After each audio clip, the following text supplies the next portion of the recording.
Je m'appelle Élise Dubois. J'ai 78 ans et je vis dans la ville de Beauregard depuis 43 ans. J'ai été directrice financière chez Logistique du Nord-Est pendant toute ma carrière. Beaucoup disaient que j'étais stricte et exigeante, mais ce sont ces qualités qui m'ont permis d'accéder à un poste de direction à une époque où l'on confiait rarement des responsabilités importantes aux femmes. Aujourd'hui, je suis à la retraite, je vis dans une grande maison rue de l'Érable, et j'ai l'impression que chaque année, l'espace autour de moi s'agrandit et se vide. Je me réveille chaque matin à 6 heures précises. Je n'ai pas besoin de réveil. Mon horloge interne fonctionne parfaitement. Ma maison est plongée dans un silence que seul rompt le tic-tac d'une vieille horloge murale dans le salon. Un cadeau de l'entreprise pour mes 60 ans. Pour son dévouement et son travail impeccable, la gravure sur la plaque de cuivre brille encore, même si je ne la polis plus aussi souvent qu'avant. Je sors du lit, j'enfile ma robe de chambre et mes chaussons. Mes articulations protestent, mais j'ignore la douleur. La faiblesse est un luxe que je ne peux pas me permettre. Je ne l'ai jamais pu. Je descends l'escalier en me tenant à la rampe. Les planches craquent sous mes pieds. Un son qui accompagne mes matinées depuis la mort de Georges, il y a 12 ans. Il avait toujours l'intention de réparer ces marches qui grincent, mais il n'en a jamais eu le temps.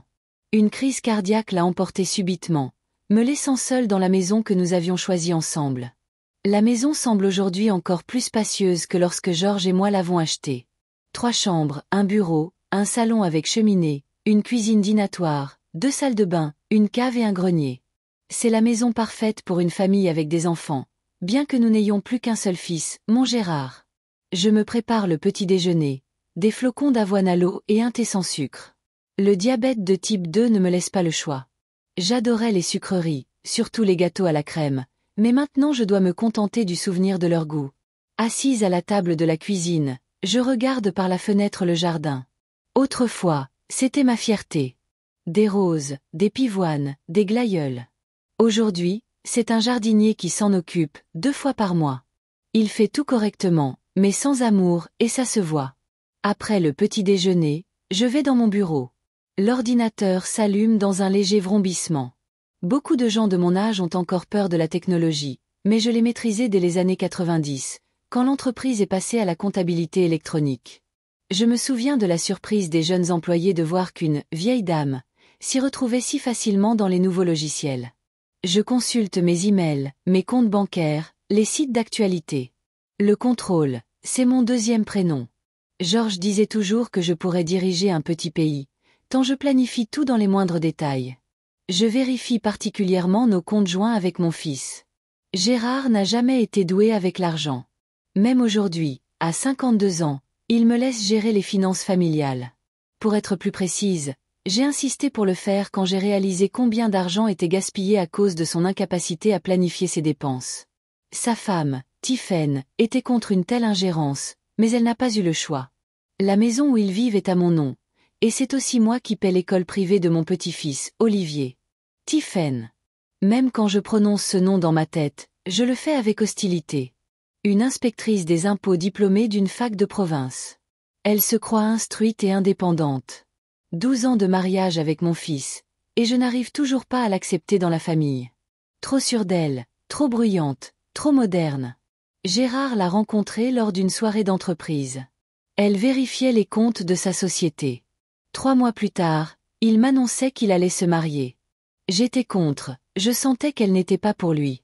Mais pour la première fois de sa vie, il a tenu bon.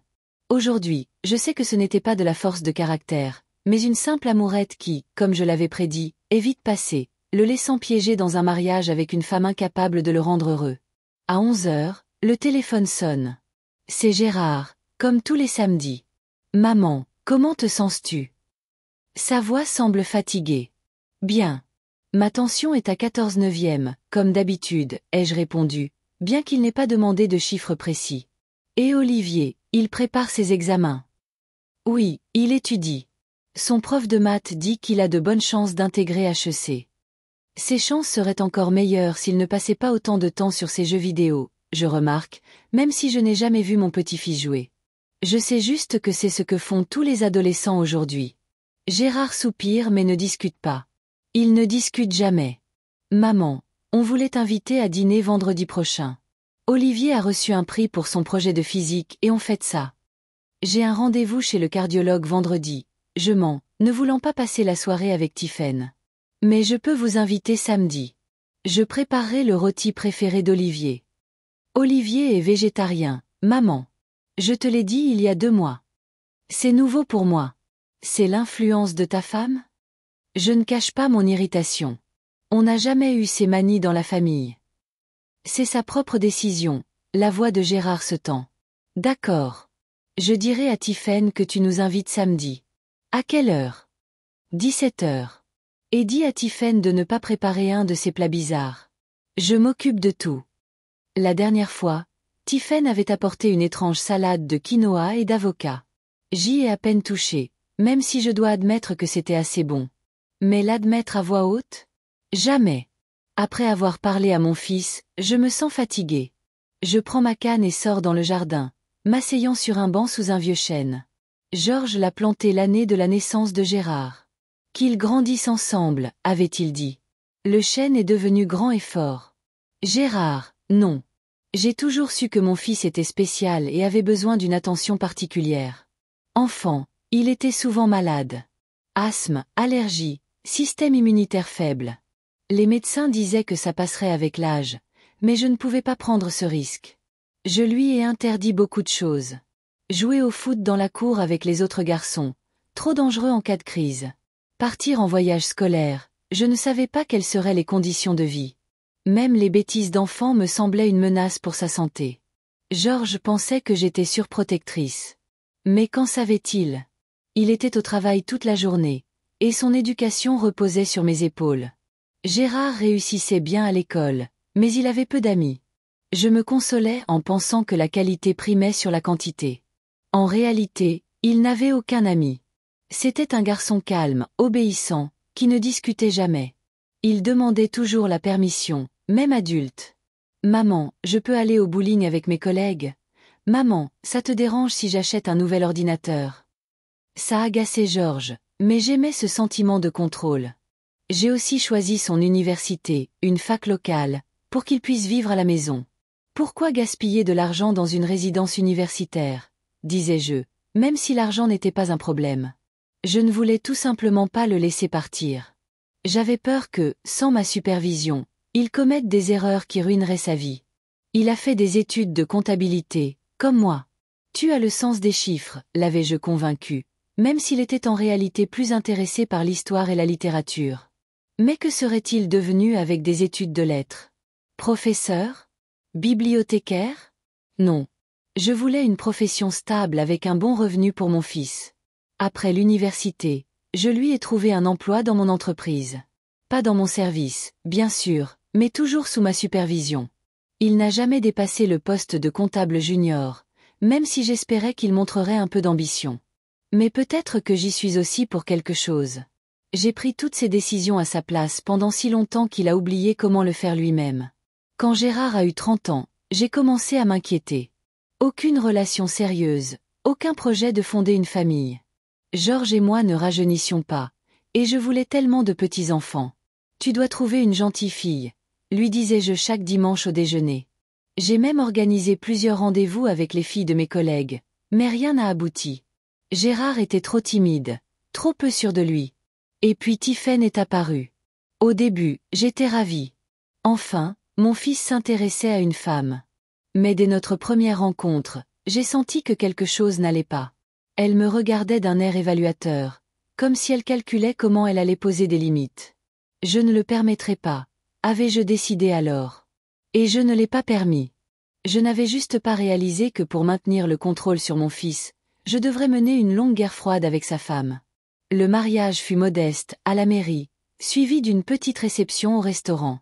J'avais proposé d'organiser une fête dans un club privé avec 50 invités et un orchestre, mais Tiphaine a insisté pour une cérémonie intime. Bien sûr, ses parents étaient des gens simples, son père chauffeur routier, sa mère fleuriste dans un supermarché. Elle avait honte de les présenter à mes amis et collègues. Après le mariage, les jeunes mariés ont loué un appartement en périphérie. C'était exigu et dans un quartier délabré. J'ai proposé de les aider avec un apport pour acheter, mais Tiphaine a fièrement refusé. On se débrouillera seul. 1 an plus tard, Olivier est né, et l'appartement est devenu trop petit. C'est là que j'ai fait un coup de maître qui a assuré mon influence sur leur famille pour des années. J'ai acheté une maison et l'ai mise à mon nom, mais je leur ai permis d'y vivre. C'est mon investissement, et vous n'avez pas à payer de loyer, juste les charges, avais-je expliqué.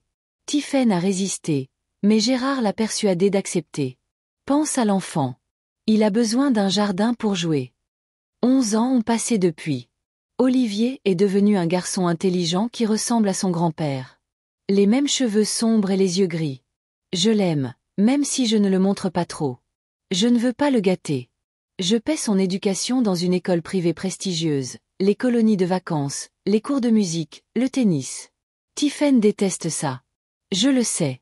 Elle aimerait subvenir elle-même à tous les besoins de son fils, mais son salaire d'inspectrice des impôts et le modeste revenu de Gérard ne leur permettent pas de maintenir le niveau de vie que je juge approprié pour mon petit-fils. Mon téléphone vibre. Un message de Gérard. Tiphaine dit que nous sommes pris samedi. Peut-on décaler à dimanche? Je sais que c'est un mensonge. Tiphaine ne veut tout simplement pas venir. Eh bien, j'ai un moyen de la faire changer d'avis. Dimanche ne m'arrange pas. Je voulais discuter des frais de scolarité d'Olivier pour HEC samedi. C'est cher, mais je suis prête à couvrir les coûts. Si vous ne venez pas, je supposerai que vous avez trouvé une autre source de financement. J'envoie la réponse et souris en imaginant la réaction de Tiphaine. 5 minutes plus tard, un nouveau message arrive. Nous serons là samedi à 17h. Merci pour l'invitation. Victoire. Je sais comment jouer à ce jeu. L'argent a toujours été mon atout maître, et je n'ai pas peur de l'utiliser quand il le faut. Georges me disait calculatrice, mais c'est grâce à mon sens du calcul que notre famille n'a jamais connu de difficultés financières. Et j'ai l'intention d'assurer la même stabilité à Olivier, même si cela signifie supporter sa mère. Je rentre à la maison en planifiant le menu de samedi. Je ferai quelque chose de traditionnel. Un rôti de bœuf pour Gérard et moi, et des lasagnes végétariennes pour Olivier et sa mère. Que Tiphaine voit que je peux être flexible quand je le veux. Ce sera ma petite démonstration de force. Le soir, en feuilletant des albums photos, je m'attarde sur un cliché d'il y a 20 ans. Moi, Georges et Gérard lors d'un pique-nique au bord d'un lac. Nous sourions à l'objectif. Gérard a le bras autour de mes épaules. Il venait de finir ses études, toute la vie devant lui. Je fixe son visage sur la photo, essayant de comprendre quand cette résignation est apparue dans ses yeux. Peut-être qu'elle a toujours été là, et que je ne voulais tout simplement pas la voir. Je referme l'album et le remets sur l'étagère. Le passé, c'est le passé. L'important, maintenant, c'est de maintenir mon influence sur la famille de mon fils, surtout pour l'avenir d'Olivier. Ce garçon mérite le meilleur, et je veillerai à ce qu'il obtienne, même si sa mère résiste. Je me couche en pensant à la rencontre de samedi. Je montrerai à Tiphaine qui prend les décisions importantes dans notre famille. Elle peut jouer à la femme moderne et indépendante tant qu'elle veut, mais à la fin, elle devra baisser la tête devant moi, comme mon fils l'a toujours fait. Le samedi s'est avéré frais et venteux. Dès le matin, je me suis affairée à préparer la visite de mon fils et sa famille, passant l'aspirateur, dépoussiérant les étagères et les photos encadrées, bien que la femme de ménage soit passée jeudi. L'habitude de vérifier le travail des autres m'est restée de ma carrière. Non, pas juste comptable. J'étais la directrice financière d'une entreprise avec un service de 26 personnes. Tous les rapports passaient entre mes mains et aucune erreur n'échappait à mon attention. À 14 heures, j'ai commencé à cuisiner. Un rôti selon la recette de ma mère avec du bœuf, des carottes, des oignons et du thym. Pour Olivier et Tiphaine, j'ai préparé des lasagnes végétariennes avec des aubergines et des courgettes. J'ai mis la table dans la salle à manger avec la porcelaine que Georges et moi avions reçue pour nos 25 ans de mariage. Des couverts en argent et des verres en cristal. Que Tiphaine voit à quoi doit ressembler une table dans une maison respectable. Pas ces assiettes en plastique avec lesquelles elle nourrit ma chair et mon sang, mon unique petit-fils. À 16h45, je me suis changée pour une robe bleu marine avec une broche en perles, je me suis coiffée et j'ai retouché mon rouge à lèvres. À mon âge, beaucoup de femmes se laissent aller, mais je considère cela comme un signe de faiblesse. Une femme doit toujours être à son avantage, surtout lorsqu'elle reçoit, même si ce sont les membres de sa propre famille. La sonnette a retenti à 17h précises. La ponctualité était la seule qualité que je pouvais approuver chez Tiphaine, si je ne savais pas que ce n'était pas par respect pour moi, mais parce qu'elle voulait en finir avec son devoir et partir. Mamie. Olivier est entré le premier dans la maison, grand pour ses 12 ans, un sac à dos sur l'épaule. Je t'ai apporté quelque chose. Il a sorti un petit objet de son sac. C'est un marque-page. Je l'ai fait moi-même en cours de technologie. Le marque-page en bois était couvert d'un motif complexe, gravé pas très habilement, mais avec application. C'est très beau. Je me suis permis un sourire fugace. Bon travail, Olivier. Tu as clairement un talent pour le travail manuel. Ça vient de ton grand-père. Il aimait bricoler, lui aussi. Mon fils l'a suivi et s'est penché pour m'embrasser sur la joue. Il sentait l'eau de Cologne que je lui avais offerte à Noël dernier. C'était agréable qu'il écoute mon avis sur quelque chose. Bonjour, maman. Tu as l'air en forme. Tu as maigri, ai-je dit en le jaugeant d'un œil critique. Tiphaine ne te nourrit plus du tout avec ses idées végétariennes. Justement, Tiphaine est apparue dans l'encadrement de la porte, une bouteille de vin à la main. En fait, Gérard a décidé de réduire la viande lui-même, pour sa santé. Elle était impeccable, comme toujours. Pantalon strict, chemisier, maquillage minimal. À 44 ans, elle avait gardé la ligne. Je sais qu'elle court le matin et va dans un studio de yoga à la mode. Une perte de temps et d'argent à mon avis. J'espère que ça n'affecte pas ses performances, ai-je dit en prenant la bouteille sans même regarder l'étiquette. Les hommes ont besoin de protéines, surtout s'ils travaillent avec leur cerveau. Je me sens très bien, maman, a-t-il interjeté. Mais ces mots ont été noyés par l'échange de politesse entre ma belle-fille et moi. Laisse-moi t'aider en cuisine, a proposé Tiphaine avec ce ton spécial qu'elle utilise quand elle veut montrer à quel point elle est une belle-fille attentionnée. Non, j'ai déjà tout préparé, ai-je répondu en me dirigeant vers la salle à manger. Entrez, asseyez-vous. Olivier, aide ta grand-mère à apporter les plats. Dans la cuisine, pendant que nous mettions la nourriture dans les assiettes, j'ai interrogé mon petit-fils sur l'école. Comment va ton projet de physique?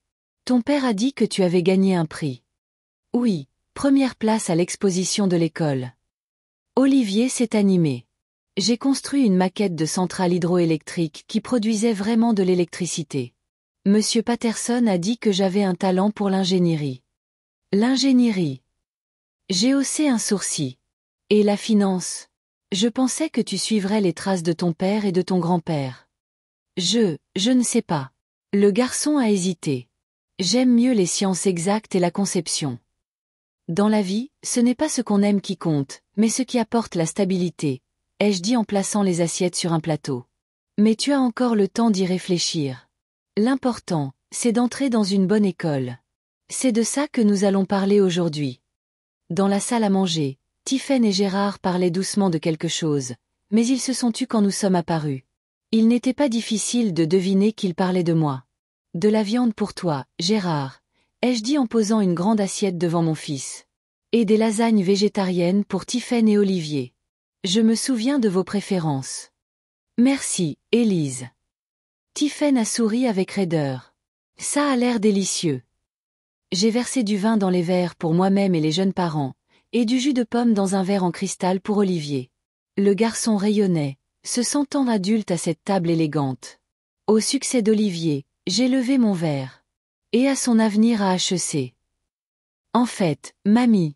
Olivier a jeté un coup d'œil à sa mère. Je pense plutôt à Polytechnique. Ils ont un excellent programme d'ingénierie. J'ai failli m'étouffer avec mon vin. Polytechnique. Mais ça ne faisait pas partie de nos plans. HEC est une tradition familiale. Ton grand-père y est allé, et ton père aurait pu si. Je me suis arrêtée, remarquant le regard d'avertissement de Gérard. S'il n'y avait pas eu sa santé fragile et mon inquiétude pour lui, il serait allé à HEC au lieu de la fac locale. Mais ce n'était pas le moment des explications. Polytechnique est l'une des meilleures écoles du pays, a interjeté Tiphaine. Et si Olivier veut faire de l'ingénierie, c'est l'endroit idéal pour lui. Et qui va payer pour ça? J'ai coupé un morceau de rôti et l'ai mis dans ma bouche, en mâchant avec un soin exagéré. Polytechnique, ça coûte une fortune. On se débrouillera. Tiphaine s'est redressée. Nous avons des économies. Vraiment. Je n'ai pas caché mon scepticisme. Avec ton salaire de fonctionnaire et la modeste paie de Gérard? J'en doute. Maman. Gérard a posé sa fourchette. On peut faire un prêt étudiant. Beaucoup de gens le font. Et ensuite payer des intérêts pendant des années.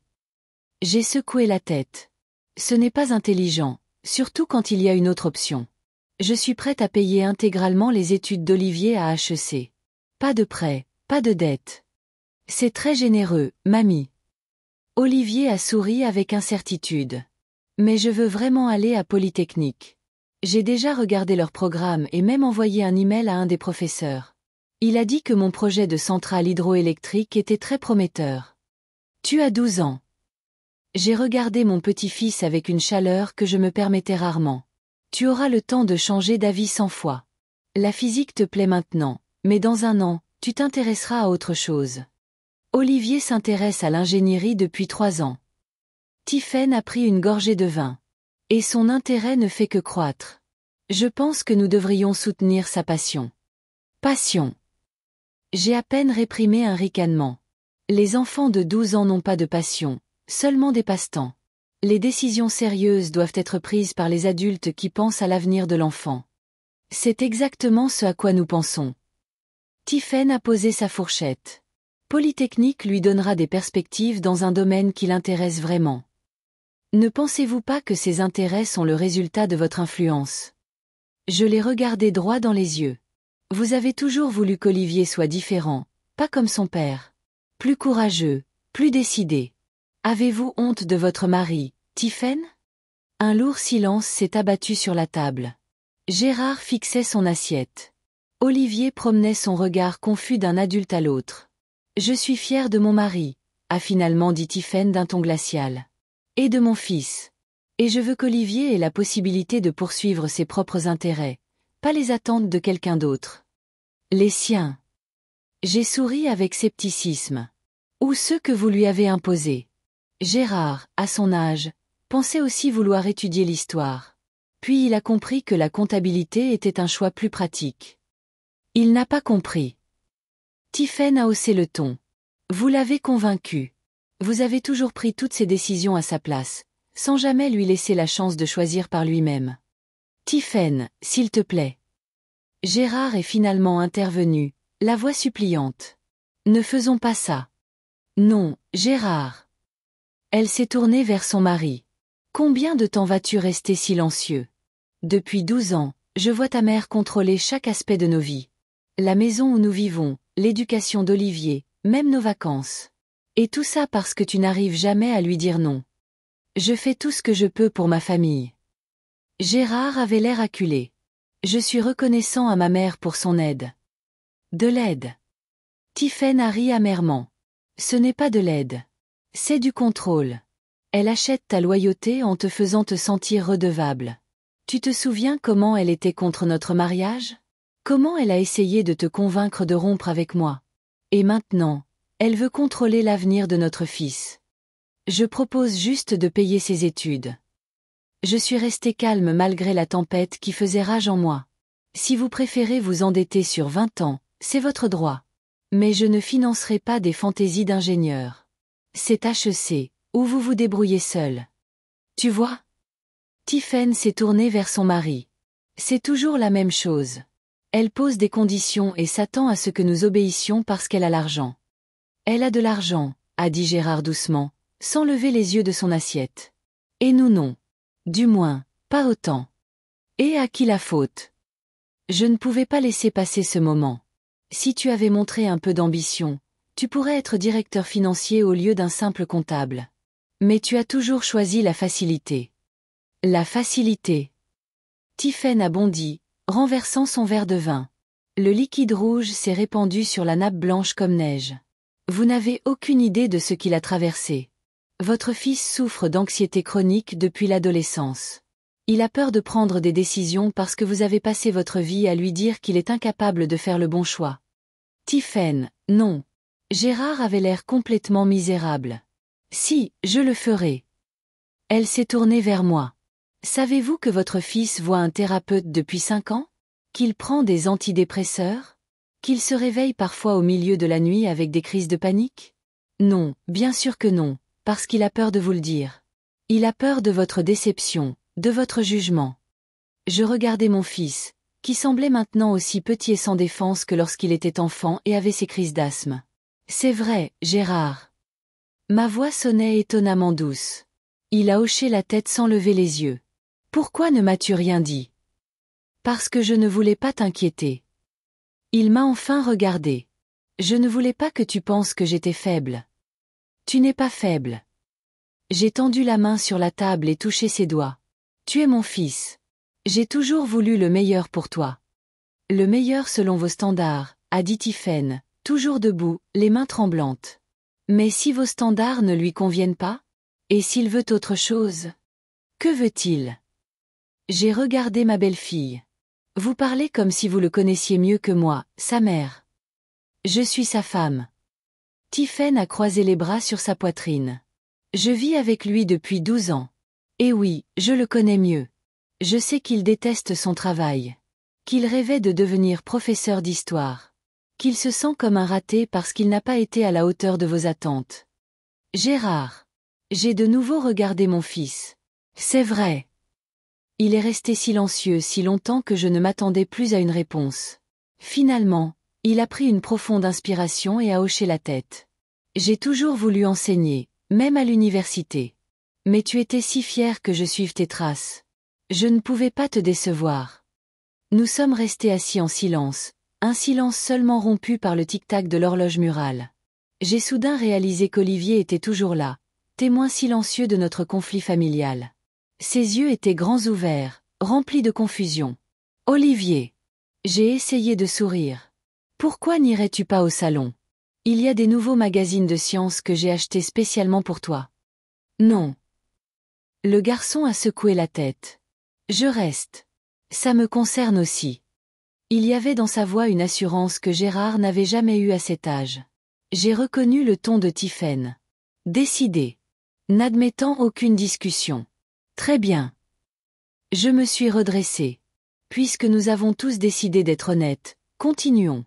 Gérard, si tu es si malheureux dans ton travail, pourquoi ne pas en changer? Tu es un homme adulte, 52 ans. Personne ne te force à rester dans la comptabilité. Parce que j'ai peur, a-t-il dit si doucement que j'ai à peine entendu. J'ai peur de tout recommencer. J'ai peur de ne pas y arriver. J'ai peur que sans ton soutien, nous perdions tout. Notre maison, les opportunités d'Olivier. Je ne retirerai jamais mon soutien à Olivier, ai-je objecté. C'est mon petit-fils, ma chair et mon sang. Mais vous venez de le faire. Tiphaine s'est rassise, sa voix plus calme. Vous avez dit que vous ne paieriez pas ses études s'il n'allait pas à l'école que vous vouliez. J'ai ouvert la bouche pour argumenter, mais j'ai réalisé qu'elle avait raison. C'était exactement ce que j'avais dit. Je veux juste qu'il ait la meilleure éducation, ai-je dit en me tournant vers mon petit-fils. HEC, c'est le prestige, les relations, un avenir. Polytechnique, c'est prestigieux aussi, a repris Olivier, rejoignant la conversation pour la première fois. Et ils ont le meilleur programme d'ingénierie du pays. Je veux créer des choses, mamie. Construire des ponts, concevoir des centrales électriques, inventer de nouvelles sources d'énergie. Je ne veux pas travailler avec des chiffres dans un bureau comme papa. La dernière phrase est restée en suspens, exposant l'essence de notre conflit. Olivier ne voulait pas répéter le destin de son père. Tiphaine ne voulait pas que l'histoire se répète. Et moi, je ne savais plus ce que je voulais, à part que ma famille soit heureuse et réussisse. J'y réfléchirai, ai-je finalement dit à propos de Polytechnique. Peut-être que tu as raison, Olivier. Et que c'est vraiment le meilleur choix pour toi. Tiphaine parut surprise. Même Gérard me regarda avec incrédulité. Vraiment. Olivier rayonna. Tu vas vraiment y réfléchir? Oui. J'ai hoché la tête. Mais je veux que tu me promettes quelque chose. Quoi? Olivier se tendit. Que tu feras de ton mieux, que tu ne perdras pas de temps avec des bêtises, que tu me prouveras que j'ai eu raison. Promis, a-t-il hoché la tête sérieusement. Bien. Je me suis tourné vers Gérard. Et toi, mon fils, tu dois m'en dire plus sur tes problèmes. Je veux aider si je le peux. Merci, maman. Il avait l'air comme si un lourd poids venait de lui être enlevé. Le dîner s'est poursuivi dans une atmosphère tendue, mais plus hostile. Nous avons discuté des réussites scolaires d'Olivier, des nouvelles locales, de la météo, des sujets sûrs qui ne risquaient pas de dégénérer en un nouveau conflit. Tiphaine ne participait guère à la conversation, me jetant seulement des regards évaluateurs de temps en temps, comme pour essayer de déterminer si j'étais sincère dans mon soudain adoucissement. Quand est venu le dessert, tarte aux pommes pour Gérard et moi, salade de fruits pour Tiphaine et Olivier, j'ai senti l'atmosphère s'alléger un peu. Gérard a même plaisanté sur un collègue qui confond constamment débit et crédit, et nous avons tous ri. Mais je voyais que Tiphaine restait sur ses gardes. Elle ne croyait pas en ma transformation. Et pour être honnête, elle avait raison. Je n'avais pas changé. J'avais juste compris que je devais être plus prudente si je voulais maintenir une relation avec ma famille, surtout avec mon petit-fils. Quand ils se sont apprêtés à partir, j'ai serré Olivier dans mes bras et lui ai murmuré à l'oreille. « Mamie est fière de toi. Quoi que tu choisisses. » Son visage s'est illuminé d'une joie si sincère que j'ai presque regretté ma duplicité. Presque. J'ai dit à Gérard, « Appelle-moi demain. Nous devons avoir une conversation sérieuse sur ton état. » Il a hoché la tête, mais j'ai vu de l'inquiétude dans ses yeux. Il savait que la conversation ne serait pas facile. Tiphaine et moi avons échangé des adieux froids. Pas d'accolade, pas de promesse de se revoir bientôt, juste un « au revoir », sec et un signe de tête à peine perceptible. Quand la porte s'est refermée derrière eux, je suis retournée dans la salle à manger et j'ai commencé à débarrasser la table. Une tache de vin rouge sur la nappe a attiré mon attention. Symbolique, pensais-je. Notre relation est aussi tachée, et ces taches ne peuvent pas être lavées. Mais tant que j'ai de l'argent, tant que la famille de Gérard dépend de moi financièrement, je garde le contrôle. Et je n'ai pas l'intention de le perdre. Malgré toutes les tentatives de Tiphaine pour libérer son mari et son fils de mon influence. Qu'elle pense avoir gagné aujourd'hui, qu'elle m'ait fait reculer. Je sais attendre mon heure et frapper quand mon adversaire s'y attend le moins. Après tout, je ne suis pas devenue directrice financière d'une grande entreprise pendant toutes ces années pour rien. Je sais comment manipuler les chiffres et les gens. Et Tiphaine a encore beaucoup à apprendre. 3 jours passèrent après le dîner de samedi. Durant ce temps, Gérard ne m'a jamais appelé pour la « conversation sérieuse » que j'avais suggérée. Typique de lui, évitant la confrontation à tout prix. Cependant, je n'ai pas insisté. J'avais besoin de temps pour réfléchir à ma stratégie. Mercredi matin, j'ai décidé de rendre visite à mon fils. Je ne les ai pas prévenus. J'aime l'effet de surprise. Tiphaine devait être au travail. Olivier à l'école. Le moment parfait pour parler à Gérard seul. J'ai appelé un taxi. À mon âge, je ne conduis plus, surtout après ce petit accident l'an dernier. Georges a toujours conduit, et après sa mort, j'ai essayé pendant un temps, puis j'ai décidé qu'il était plus sûr de faire appel à des professionnels. La famille de mon fils vit dans une banlieue tranquille de Beauregard. Une maison à 2 étages avec un petit jardin bien entretenu et un garage pour 2 voitures. Je l'ai acheté il y a 11 ans quand il est devenu clair que le petit appartement en location ne convenait pas à Olivier, qui grandissait. La maison est à mon nom. Une sage précaution, comme il s'est avéré. Le taxi s'est arrêté devant le portail à 10h30 précise. J'ai payé le chauffeur, refusant son aide, et me suis dirigée vers la porte d'entrée. À ma surprise, la voiture de Tiphaine était garée dans l'allée, une berline bleu foncé, pratique et sans prétention, comme elle. Étrange. Elle devrait être à son bureau au centre des impôts. Peut-être qu'elle a pris un jour de congé. Ou qu'elle télétravaille. En tout cas, il était trop tard pour reculer. J'ai sonné. Gérard a ouvert, en tenue d'intérieur, une tasse de café à la main. En me voyant, il s'est visiblement tendu. « Maman, qu'est-ce que tu fais ici ? Ai-je besoin d'une raison pour rendre visite à mon propre fils ? » Je suis passée devant lui dans le couloir sans attendre d'invitation. D'ailleurs, nous avions convenu de parler. Tu n'as pas appelé. J'allais le faire. J'avais juste beaucoup de travail. Il s'est frotté le cou avec un geste que je connaissais depuis son enfance, un signe sûr de nervosité. Tu es à la maison un jour de semaine. Je l'ai regardé d'un air critique. Tu es malade. Non, je suis en télétravail aujourd'hui. C'est la nouvelle politique de l'entreprise. 2 jours par semaine, on peut travailler de la maison. Étonnant qu'à notre époque, on paie des gens qui ne viennent même pas au bureau. J'ai enlevé mon manteau et le lui ai tendu. J'espère que ta productivité n'en souffre pas. Je n'aurais jamais permis ça dans mon service. Gérard a suspendu mon manteau dans le placard, les épaules visiblement affaissées. Maman, je travaille tout aussi dur, juste à un autre endroit. En fait, je suis plus productif à la maison car personne ne me dérange. Sauf ta femme, qui est aussi à la maison pendant les heures de travail, pour une raison quelconque. J'ai fait un signe de tête vers la voiture dehors. Tiphaine est aussi en télétravail aujourd'hui. Nous avons des horaires synchronisés. Comme c'est mignon. Vous êtes le couple parfait, ai-je dit, sans cacher mon sarcasme. Et où est-elle? Dans son bureau à l'étage. Elle est en visioconférence, donc on peut parler sans qu'elle nous interrompe. Parfait. Je me suis dirigée vers le salon, sachant que mon fils me suivrait. Tu offrirais un café à ta mère? Gérard a hoché la tête en silence et a disparu dans la cuisine. J'ai regardé le salon. C'était propre et bien rangé, mais il y avait trop de désordre créatif sur les étagères. Clairement l'influence de Tiphaine. Elle adorait ces magazines de design moderne qui conseillaient de créer un « chaos douillet » au lieu d'une symétrie stricte. Sur les murs, des photos de leur petite famille, Gérard, Tiphaine et Olivier sur fond d'océan. Olivier avec un prix scientifique. Gérard et Tiphaine le jour de leur mariage. Je ne suis sur aucune de ces photos, ce qui n'est pas surprenant. Gérard est revenu avec un plateau. Café, sucre, crème, biscuits, tout ce que j'aime. Merci, ai-je dit en prenant une tasse. Fort, chaud, avec un peu de crème. Il se souvenait de mes préférences, ce qui m'a un peu adouci. Alors, tu voulais me parler de ton état? Gérard s'est assis en face de moi, ses doigts tapotant nerveusement la coudoir. Oui. Je ne sais pas par où commencer. Commence par le début.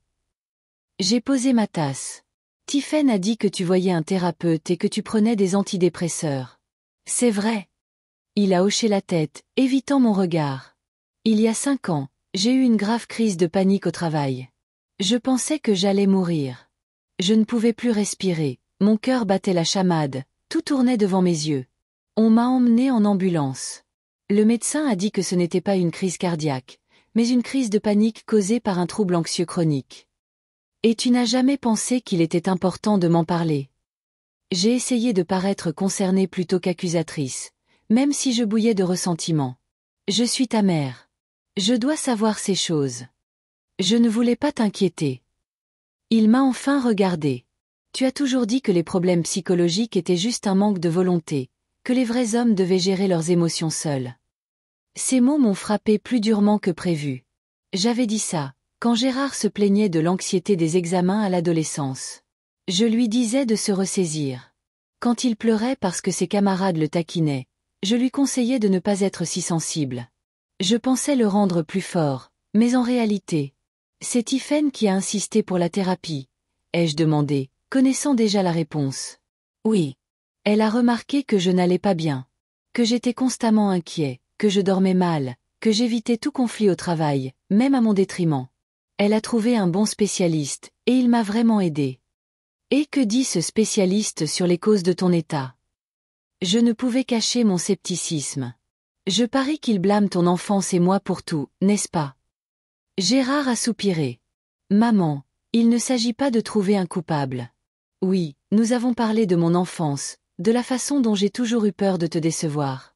Mais la thérapie ne consiste pas à trouver quelqu'un à blâmer. C'est apprendre à vivre une vie saine maintenant. Et tu y arrives. J'ai essayé de ne pas paraître trop sarcastique. Oui, je vais mieux. Les crises de panique ont presque disparu. Je peux m'affirmer au travail. Il a souri faiblement. Je me dispute même parfois avec toi. Oui, j'ai remarqué. J'ai pincé les lèvres. Surtout quand il s'agit de Tiphaine ou d'Olivier. C'est ma famille, maman. Sa voix s'est affermie. Je dois les protéger, même si cela signifie être en désaccord avec toi. Les protéger de moi. J'ai senti une vague d'indignation monter. De la femme qui t'a tout donné, qui t'a élevé seule après la mort de ton père, qui t'a fait faire des études, qui t'a aidé dans ta carrière, qui a acheté une maison pour ta famille. Tu as fait beaucoup pour moi, et je t'en suis reconnaissant. Gérard s'est redressé sur sa chaise. Mais tu dois comprendre que je ne suis plus un enfant. J'ai 52 ans. J'ai une femme, un fils, ma propre vie. Je dois prendre mes propres décisions. Et comment ça marche pour toi? Je n'ai pas pu retenir le sarcasme. Tu es toujours au même poste qu'il y a 20 ans. Ton salaire couvre à peine tes dépenses de base. Sans mon aide, tu n'aurais pas pu donner à Olivier une éducation décente. C'est le résultat de tes propres décisions? Son visage a pâli. Comme toujours quand je touchais le point sensible de ses échecs professionnels. Je sais que je n'ai pas été à la hauteur de tes attentes, a-t-il dit si bas que j'ai à peine entendu. Mais j'essaie d'être un bon père et un bon mari. N'est-ce pas plus important? Bien sûr que c'est plus important, j'ai adouci mon ton. Mais être un bon père, c'est aussi subvenir aux besoins de sa famille. Et tu as toujours compté sur mon aide parce que tu ne m'as jamais laissé la chance de le faire moi-même. Sa voix a soudainement gagné en force. Tu t'es toujours ingéré, tu as toujours contrôlé, tu as toujours mieux su. Même quand Tiphaine et moi nous sommes mariés, tu as insisté sur un contrat de mariage, alors que je n'avais pratiquement rien. Tu m'as fait ouvrir un compte joint à ton nom pour aider à la gestion financière. Tu nous as acheté une maison, mais tu l'as mise à ton nom pour que nous nous sentions toujours endettés envers toi. J'étais stupéfaite par sa soudaine explosion. Mon fils, si calme et conciliant, ne m'avait jamais parlé comme ça. J'ai fait tout ça pour ton bien. Ma voix a flanché. Tu as toujours été vulnérable. Je te protégeais juste. De quoi? De l'indépendance? De faire des erreurs et d'en tirer des leçons? Il a secoué la tête. Tu ne me protégeais pas, maman. Tu me contrôlais. Et tu le fais encore. À ce moment, des pas ont résonné dans l'escalier. Tiphaine descendait, vêtue d'un tailleur pantalon strict, une tablette à la main. En me voyant, elle s'est arrêtée à mi-chemin. Élise. Elle a hoché la tête, sans cacher sa surprise. Je ne savais pas que vous veniez. Décision spontanée. J'ai souri avec tension. Je voulais parler à mon fils seul, de choses importantes. Je vois. Tiphaine a jeté un coup d'œil à Gérard qui avait l'air de vouloir s'enfoncer sous terre. Tout va bien. Oui, juste une conversation de famille. Il a essayé de sourire, mais ce n'était pas convaincant. Je vois. Elle est descendue dans le salon. J'ai fini la conférence plus tôt que prévu. Un café, puisque tu en as servi à Élise? Il y avait une légère note de défi dans sa voix. J'ai remarqué que Gérard se tendait, signe classique d'un homme pris entre deux femmes fortes. Bien sûr, a-t-il dit en se levant. Je vais en chercher. Quand il est parti, Tiphaine et moi étions seuls. Elle s'est assise dans le fauteuil que Gérard venait de quitter et m'a regardé, droit dans les yeux, d'un air évaluateur.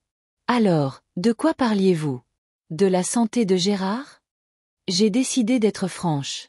Son anxiété, sa thérapie, ses antidépresseurs, tout ce que vous m'avez caché si longtemps. Nous n'avons rien caché.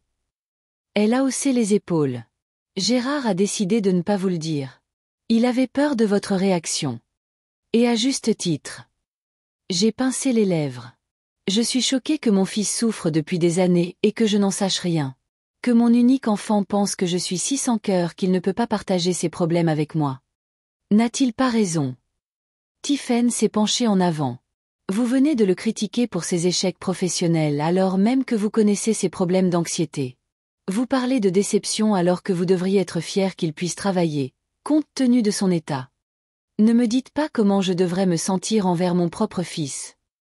J'ai senti que je bouillais. Vous n'avez aucune idée de ce que j'ai traversé pour l'élever, pour lui donner le meilleur. Je sais, a-t-elle répondu avec un calme inattendu. Gérard m'a beaucoup parlé de son enfance. Comment vous l'avez protégé de tout, des mauvaises fréquentations, du sport, de ses propres décisions. Comment vous avez choisi sa carrière, son université, même son travail. Comment vous l'avez fait croire qu'il était impuissant sans vous. Ce n'est pas vrai. J'ai haussé la voix. Je le guidais, c'est tout. Il a toujours été sensible, peu sûr de lui. Il avait besoin de conseils. De conseils, oui. D'un contrôle total, non. Tiphaine a secoué la tête. Vous ne l'avez pas élevé pour être indépendant. Vous ne lui avez pas appris à croire en lui. Vous l'avez gardé dans une cage dorée de dépendance. Gérard est revenu avec le café pour Tiphaine, qui lui a souri avec reconnaissance. Ce sourire, plein de chaleur et de compréhension, m'a frappé d'une jalousie inattendue. Quand m'avait-il souri comme ça pour la dernière fois? De quoi parliez-vous? A demandé Gérard en s'asseyant sur le canapé entre nous. De ton éducation, a dit Tiphaine en prenant une gorgée. J'essayais d'expliquer à ta mère que sa surprotection t'a fait du mal. Tiphaine, non. Gérard avait l'air de nouveau tendu. C'est du passé. Non, ce n'est pas du passé. Elle a secoué la tête. Ça continue. Ta mère contrôle toujours nos vies par l'argent. Et j'ai peur que la même chose arrive à Olivier. Ne mêlez pas mon petit-fils à ça, ai-je prévenu en levant le doigt. Tout ce que je le fais pour son avenir. Comme vous l'avez fait pour l'avenir de Gérard. Tiphaine a eu un petit sourire narquois. Et regardez le résultat. Un homme adulte qui a peur de sa propre ombre, qui ne peut pas prendre une décision sans regarder par-dessus son épaule vers sa mère, qui souffre d'anxiété depuis des années. Tiphaine, s'il te plaît. Gérard regarda sa femme d'un air suppliant. Non, Gérard, assez de ton silence. Elle s'est tournée vers lui. Depuis 12 ans, je te vois te recroqueviller chaque fois que ta mère appelle. Comment tu t'excuses d'avoir ta propre opinion? Comment tu la laisses te manipuler par la culpabilité? Ce n'est pas sain. J'essaie de changer, a-t-il dit doucement. Tu vois bien que je vais mieux. Oui, mais seulement parce que tu vois un thérapeute depuis des années, s'est-elle exclamée. Tu as 52 ans, Gérard. À ton âge, les hommes devraient être au sommet de leur force et de leur confiance, et tu te bats encore avec les conséquences de ton enfance. Je les regardais, sentant la colère monter en moi. Cette femme osait me blâmer pour les problèmes de mon fils. Elle qui ne le connaissait que depuis 12 ans, alors que je le connaissais toute sa vie. Vous parlez comme si j'avais délibérément fait du mal à mon enfant. Ma voix tremblait de colère contenue. J'ai toujours voulu le meilleur pour lui. Vos bonnes intentions n'annulent pas les dégâts que vous avez causés, a dit Tiphaine, me regardant droit et fermement. Vous n'avez pas élevé un homme. Vous en avez fait un cas. Les mots ont flotté dans l'air comme un coup de fouet. J'ai senti le sang quitter mon visage. Personne n'avait jamais osé me parler comme ça. J'ai regardé Gérard, m'attendant à ce qu'il me défende, qu'il dise à sa femme qu'elle avait dépassé les bornes. Mais il était assis, la tête baissée, fixant silencieusement ses mains. Il ne défendait ni sa mère, ni sa femme. Gérard. Ma voix sonnait inhabituellement faible. Vas-tu la laisser parler de nous comme ça? De notre famille? Il a levé les yeux vers moi, ses yeux pleins de douleur et d'épuisement. Maman, Il s'est tu, cherchant les mots justes. Tiphaine est dure, mais il y a une part de vérité dans ce qu'elle dit. J'ai grandi peu sûr de moi, et j'ai passé ma vie à avoir peur de te décevoir. Trahison. C'est ce que j'ai ressenti à ce moment-là. Mon propre fils admettait que cette parvenue avait raison. Je me suis lentement levé de mon fauteuil, rassemblant la dignité qu'il me restait. Je vois que ma présence ici n'est pas la bienvenue. Je ne vous retiendrai pas. Maman, ne pars pas. Gérard s'est levé, tendant la main. Parlons calmement. Je pense que nous avons dit tout ce que nous avions à dire. Je me suis dirigée vers le couloir où était mon manteau. Tiphaine a exprimé son opinion sur mon éducation et tu l'as soutenue par ton silence. Je comprends tout. Élise. Tiphaine s'est aussi levée. Nous devons discuter de ça comme des adultes. Pour le bien d'Olivier, si ce n'est pour le nôtre. N'osez pas mêler mon petit-fils à ça, ai-je lancé en me détournant. Et ne me dites pas quoi faire dans ma propre maison. C'est notre maison, a dit Gérard doucement. Nous y vivons depuis 11 ans. La maison est à mon nom, lui ai-je rappelé froidement. Comme la moitié de vos factures. Ne l'oubliez pas. J'ai vu Tiphaine se tendre, ses yeux se rétrécir. Alors c'est ça. Encore les menaces? Encore le contrôle financier? Ce n'est pas une menace. C'est un constat, ai-je dit en enfilant mon manteau. Je vais appeler un taxi. Ne me raccompagnez pas. Je suis sortie de la maison, claquant la porte plus fort que je ne le voulais. Mes mains tremblaient en sortant mon téléphone pour appeler un taxi. Les mots de Tiphaine résonnaient dans ma tête. Vous n'avez pas élevé un homme. Vous en avez fait un cas. Comment osait-elle? Cette femme qui connaît surtout Gérard dans sa faiblesse. Qui n'a jamais vu le garçon brillant et curieux qu'il était. Comment je veillais à son chevet la nuit quand il avait ses crises d'asthme. Comment j'ai renoncé à mes propres désirs pour lui donner le meilleur. Pendant que j'attendais un taxi, un plan s'est formé dans ma tête. Tiphaine pense qu'elle peut m'insulter impunément, me blâmer pour les problèmes qu'elle a créés en transformant mon fils en une épave dépendante des pilules et de la thérapie. Eh bien, il est temps de lui montrer qui prend les décisions dans cette famille. Quand je suis rentrée chez moi, la première chose que j'ai faite a été d'allumer mon ordinateur et de me connecter à ma banque en ligne. Gérard et moi avions un compte joint que nous avions ouvert quand il était à l'université. J'ai toujours insisté pour le conserver, même après son mariage, arguant que ce serait plus facile de l'aider financièrement ainsi. Gérard avait accepté à contre-cœur et avec le temps, ce compte était devenu le compte principal de leur famille. Les salaires y étaient versés. Les factures en étaient payées. Bien sûr, Tiphaine avait un compte séparé. Elle était trop fière pour dépendre entièrement de l'argent commun, mais la plupart des dépenses familiales provenaient du compte joint auquel j'avais un accès total. J'ai parcouru l'historique des transactions du dernier mois. C'était là. La carte de crédit de Tiphaine était liée au compte. La carte elle-même était à son nom, mais les fonds étaient débités du compte joint. Quelques clics de souris et j'ai bloqué sa carte. Le système a demandé une confirmation. Êtes-vous sûr de vouloir bloquer la carte de l'utilisatrice Tiphaine Dubois? Oui, j'en suis sûr, ai-je cliqué, ressentant une étrange satisfaction. J'ai ensuite transféré la plupart des fonds sur mon compte personnel, ne laissant que de quoi payer les factures courantes de la maison et les charges. Enfin, j'ai changé mon mot de passe de banque en ligne pour que Gérard ne puisse pas se connecter et annuler mes actions. Quand j'ai eu fini, je me suis adossée à ma chaise, ressentant un mélange de triomphe et d'amertume. Je savais que mes actions pouvaient endommager de façon irréparable ma relation avec mon fils et sa famille. Mais il devait comprendre. Il ne pouvait pas me traiter comme Tiphaine l'avait fait. Vous n'avez pas élevé un homme. Vous en avez fait un cas. Ces mots résonnaient sans cesse dans ma tête, causant une douleur presque physique. Était-ce vrai? Avais-je vraiment brisé mon fils avec mon amour et mes soins? Non. J'ai chassé ces pensées. Tiphaine me manipulait simplement, essayant d'arracher Gérard à moi et de monter Olivier contre sa grand-mère. Mais elle n'y parviendrait pas. Je ne laisserai pas une parvenue détruire ce que j'ai construit pendant des décennies. Le téléphone a sonné environ 1 heure plus tard. Le nom de Gérard s'est allumé sur l'écran. Je n'ai pas répondu. Laissez-les souffrir. Qu'ils sentent ce que c'est quand vos mots blessent quelqu'un de proche. 5 minutes plus tard, un message est arrivé. Maman, s'il te plaît, rappelle-moi. C'est urgent.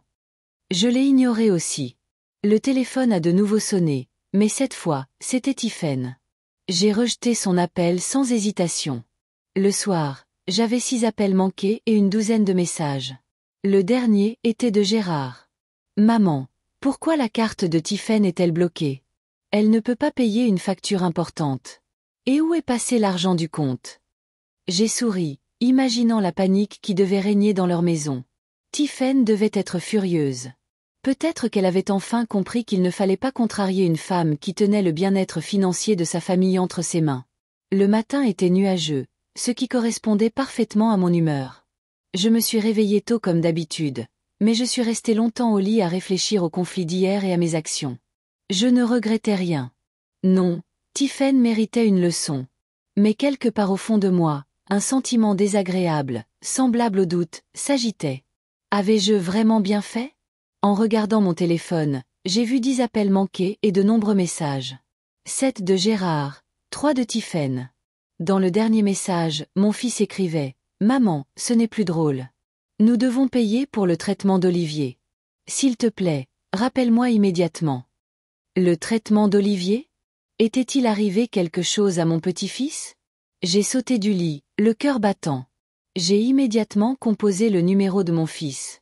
Gérard a répondu à la première sonnerie, comme s'il avait le téléphone à la main. Maman, enfin! J'ai appelé toute la nuit. Qu'est-ce qui ne va pas avec Olivier? Je n'ai même pas dit bonjour. Tu as parlé de traitement dans ton message. Il fait une réaction allergique. Ce n'est pas mortel, mais nous devons acheter des médicaments d'urgence, et la carte de Tiphaine est bloquée, et il n'y a presque plus d'argent sur le compte. La voix de Gérard était tendue, avec une pointe de panique. Allergique à quoi? J'ai senti une pointe de culpabilité. Je n'avais pas pensé à la maladie de mon petit-fils. À un nouveau médicament pour l'asthme. Le médecin l'a prescrit la semaine dernière. Nous lui avons donné la première dose hier soir et il a développé une éruption cutanée et un édème. Les secours sont venus et lui ont fait une injection de prednisolone, mais nous devons encore acheter des antihistaminiques et une pommade, et le système de paiement ne fonctionne pas. Je peux apporter l'argent, ai-je proposé, me levant déjà. Non, ne fais pas ça, a-t-il dit, sa voix prenant un ton d'acier que je ne lui avais jamais entendu. Remets juste l'argent sur le compte et débloque la carte de Tiphaine. Maintenant. Gérard, Maman, je ne veux pas discuter de ça maintenant. Mon fils a besoin de médicaments. Rends l'argent. J'étais stupéfaite par son ton. Mon fils, habituellement si doux et conciliant, semblait être un étranger exigeant. D'accord. Ai-je accepté? Je vais tout arranger tout de suite. Donne-moi 15 minutes. Sans perdre de temps pour le petit déjeuner, j'ai allumé mon ordinateur et me suis connectée à ma banque en ligne. J'ai débloqué la carte de Tiffen et retransféré l'argent sur notre compte joint. Puis j'ai appelé Gérard pour lui dire que j'avais tout fait. S'il te plaît, vérifie, ai-je demandé. L'argent devrait être là. Je l'ai entendu parler à quelqu'un. Tiffen, je pense. Puis il est revenu vers moi. Oui, l'argent est passé et la carte fonctionne. Tiffen est en route pour la pharmacie. Comment va Olivier? J'ai essayé de paraître concernée. L'éruption s'aggrave, mais dans l'ensemble, il est stable. Ne t'inquiète pas. La dernière phrase sonnait sèche, sans sa chaleur habituelle. Je peux passer? Est-ce que je peux faire quelque chose? La pause fut si longue que j'ai cru que la ligne avait été coupée. Pas maintenant, maman, a-t-il finalement répondu. Nous avons besoin de temps pour digérer ce qui s'est passé. Gérard, je suis désolée, je dois y aller. Olivier m'appelle. Il m'a coupé avant que je puisse m'expliquer. J'ai reposé le téléphone, ressentant un étrange vide à l'intérieur. Mon plan pour punir Tiffen s'était retourné contre moi. Maintenant, j'avais l'air de la méchante qui avait mis en danger la santé de son propre petit-fils. Bien que, bien sûr, je ne pouvais pas savoir pour la réaction allergique. C'était juste une malheureuse coïncidence. La journée s'est traînée lentement.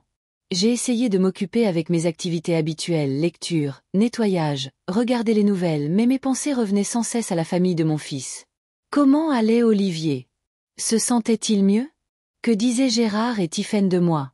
Le soir, n'y tenant plus, j'ai rappelé.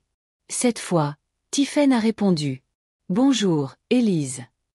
Sa voix sonnait froide et formelle. Comment va Olivier? Ai-je demandé, ignorant sa froideur. Mieux. L'éruption a presque disparu et il n'a pas de fièvre. Il pourra aller à l'école demain. Dieu merci. J'ai poussé un sincère soupir de soulagement. Tiffen, je voulais expliquer pour hier. Ne vous fatiguez pas, m'a-t-elle interrompu. C'est parfaitement clair. Vous avez décidé de me donner une leçon pour ce que j'ai dit.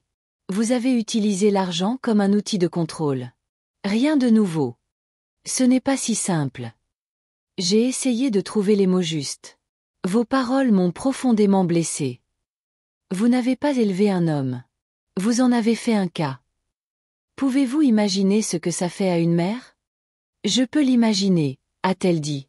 Et soudain, il y avait quelque chose comme de la sympathie dans sa voix. Et peut-être que j'ai été trop dure. Mais le fond reste le même.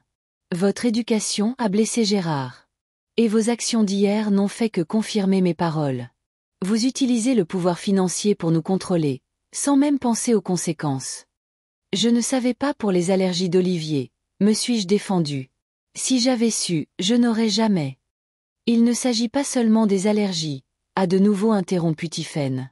Vous avez bloqué notre carte et pris l'argent sans penser que nous pourrions avoir besoin de payer quelque chose d'urgent. C'est irresponsable et cruel. Je vais rendre tout l'argent et ne plus jamais. C'est trop tard, Élise. Sa voix était de nouveau glaciale. Gérard et moi avons déjà ouvert un nouveau compte, à nos noms uniquement. Tous les revenus futurs y seront versés. Nous fermerons le compte joint avec vous dès que nous aurons réglé toutes les formalités. J'ai senti le sol se dérober sous mes pieds. Il me coupait des finances familiales, mon principal levier d'influence. Mais, et la maison? L'éducation d'Olivier? Ma voix m'a trahi, tremblante. Nous vous paierons un loyer pour la maison. Techniquement, elle est à vous. Ce n'est que justice. Quant à l'éducation d'Olivier, nous nous débrouillerons seuls. Nous prendrons un prêt étudiant s'il le faut. Mais je veux aider, ai-je presque crié. C'est mon petit-fils. Après hier, votre aide semble trop dangereuse. Tiffen a soupiré. Élise. Comprenez. Vous avez utilisé l'argent comme une arme contre nous. Nous ne pouvons plus vous faire confiance. Laissez-moi parler à Gérard, ai-je exigé. Il ne veut pas parler pour l'instant. Il a besoin de temps. Et Olivier? Silence. Puis un léger soupir. Olivier sait ce qui s'est passé. Nous ne lui avons pas caché la vérité. Il est bouleversé. Il ne comprend pas comment sa grand-mère a pu faire ça. Ces mots m'ont fait le plus mal. Mon petit-fils, ma joie et mon espoir, me considérait maintenant comme une méchante. S'il te plaît, explique-lui que je ne voulais pas de mal. Ma voix semblait pathétique, même à mes propres oreilles. Nous lui avons expliqué. Mais c'est un garçon intelligent, Élise. Il comprend plus que vous ne le pensez. Une autre pause. J'ai entendu des voix étouffées en arrière-plan. Gérard veut vous parler, a finalement dit Tiphaine. Je vous le passe. Maman. La voix de mon fils sonnait fatiguée et tendue. Nous devons mettre les choses au clair. Gérard, mon chéri, je suis tellement désolée pour hier. Les mots d'excuse sont sortis avec difficulté. J'ai agi impulsivement, sans réfléchir aux conséquences. Ce n'est pas une excuse. Il était d'une fermeté inhabituelle. Tu as mis en danger la santé de mon fils. Tu as utilisé ton pouvoir financier pour punir ma femme d'avoir exprimé son opinion. Une opinion très blessante, n'ai-je pu m'empêcher de dire. Peut-être. Mais ça ne te donne pas le droit de faire du sabotage financier. C'est mon argent, Gérard. J'ai le droit de le dépenser comme bon me semble. Bien sûr. Sa voix est devenue encore plus froide. C'est pourquoi nous ne dépendrons plus de ton argent. Jamais. Mais comment allez-vous vous en sortir? J'étais sincèrement inquiète. Leurs revenus combinés suffisaient à peine à couvrir leurs dépenses courantes, sans parler des futures études d'Olivier. Ce n'est plus ton problème. Nous sommes des adultes, nous nous débrouillerons. J'ai senti la panique monter en moi. Il s'éloignait, quittant mon influence, ma vie. Gérard, s'il te plaît, ne prenons pas de décision hâtive. J'admets que j'ai fait une erreur. Je suis prête à m'excuser auprès de Tiphaine, d'Olivier, de toi. Ne me repousse pas. Une autre pause. Je pouvais l'entendre respirer lourdement, comme s'il luttait avec lui-même. Maman, je ne veux pas rompre. Tu es ma mère, et je t'aime quoi qu'il arrive. Mais nous avons besoin de limites. Des limites claires et infranchissables. Quelles limites, ai-je demandé, même si je connaissais déjà la réponse. Aucun contrôle financier. Aucune ingérence dans l'éducation d'Olivier. Aucune critique de Tiphaine ou de nos décisions, a-t-il dit lentement, comme s'il lisait une liste préparée. Et une dernière chose, la plus importante. Quoi? Ai-je presque chuchoté. Des excuses publiques à Tiphaine, chez nous, devant Olivier. Voilà. L'humiliation que Tiphaine exigeait. M'agenouiller devant elle. Admettre que j'avais tort. Perdre la face devant mon petit-fils. C'est trop, ai-je réussi à dire. C'est nécessaire. La voix de Gérard était inflexible. Olivier doit voir que même les adultes admettent leurs erreurs et s'en excusent. C'est une leçon importante pour lui. Et si je refuse? Alors nous devrons limiter nos contacts avec toi. Pour le bien de notre famille. Un ultimatum. Mon fils, mon garçon obéissant et doux, me posait un ultimatum. Je dois y réfléchir, ai-je finalement dit. Bien sûr. Appelle-moi quand tu auras pris ta décision. Il a raccroché, me laissant seul avec mon choc et ma confusion. En étions-nous vraiment arrivés là? Un seul acte impulsif avait-il effacé des décennies de mes soins et de mon soutien? Je n'ai pas dormi de la nuit, passant en revue les options possibles. Pourrais-je m'humilier devant Tiphaine et présenter des excuses publiques? Ou ma fierté était-elle plus importante que ma relation avec mon fils et mon petit-fils? Et s'il me tournait vraiment le dos? Pourrais-je vivre avec ce vide? Le matin, j'ai pris ma décision. J'ai appelé Gérard et lui et dit que j'acceptais toutes les conditions, y compris les excuses publiques. Nous avons fixé un rendez-vous pour le samedi suivant. Les jours précédant la rencontre se sont traînés, douloureusement lents. Je répétais mes excuses, essayant de les faire paraître sincères, même si je bouillais d'indignation. Pourquoi devrais-je m'excuser de défendre mon honneur? Pourquoi Tiphaine peut-elle me dire des horreurs et je dois l'encaisser en silence? Mais chaque fois que ces pensées menaçaient de prendre le dessus, je me souvenais du visage d'Olivier, de ses yeux intelligents, de son sourire sincère quand il me montrait ses projets scientifiques. Je ne pouvais pas le perdre, pas lui. Samedi, je suis arrivée chez mon fils à 15 heures précises, comme convenu. J'ai revêtu une tenue soignée. Une robe bleu foncé, un collier de perles, un maquillage minimal. Digne, mais pas provocante. Gérard a ouvert la porte. Son visage était sérieux mais pas hostile. Bonjour, maman. Entre. Tiphaine et Olivier attendaient dans le salon. Le garçon était assis sur le canapé, mal à l'aise comme lors d'un événement formel. Tiphaine se tenait près de la cheminée, les bras croisés sur la poitrine. Sa posture exprimait la défense et la confrontation. Bonjour. J'ai hoché la tête vers eux deux. Mamie. Olivier a répondu d'un bref signe de tête, sans sourire. La froideur dans ses yeux m'a brisé le cœur. Élise. Tiphaine a légèrement incliné la tête. Assieds-toi, s'il te plaît. Gérard a montré le fauteuil en face du canapé. Je me suis assise, les mains jointes sur mes genoux comme une bonne écolière. Gérard a pris place à côté de son fils, lui prenant la main dans un geste de protection et de soutien. Nous sommes réunis ici pour discuter des événements de la semaine dernière et de leurs conséquences, a commencé Gérard d'un ton formel, comme s'il menait une réunion d'affaires. Maman, as-tu quelque chose à dire? J'ai pris une profonde inspiration, rassemblant mes pensées. Les mots que j'avais répétés à la maison semblaient soudain faux et vides. Je devais parler avec mon cœur si je voulais qu'il me croie.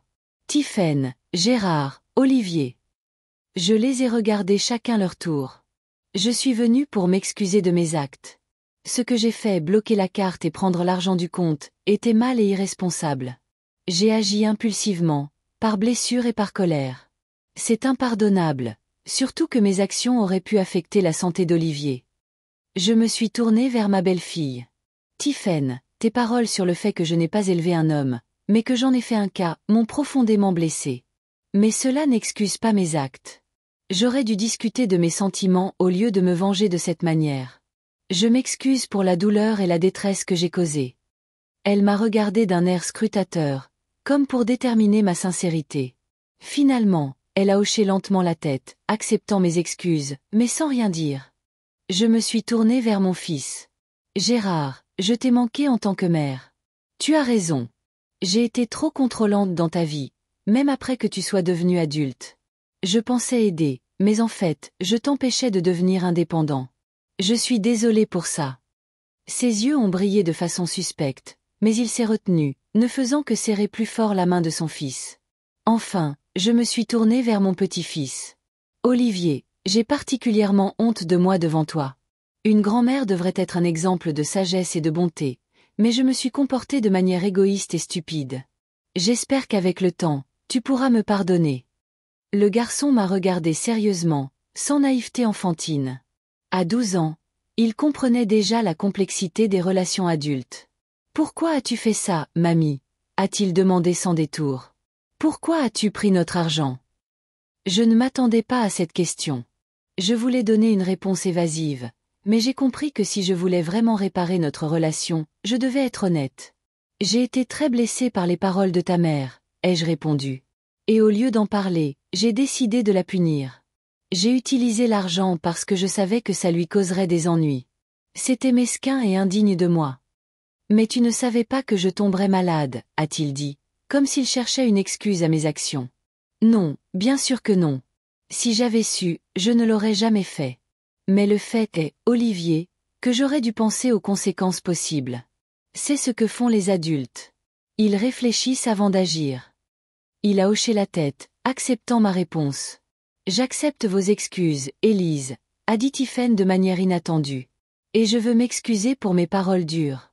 J'ai aussi agi sous le coup de l'émotion et je me suis exprimée plus durement que je n'aurais dû. C'était inattendu.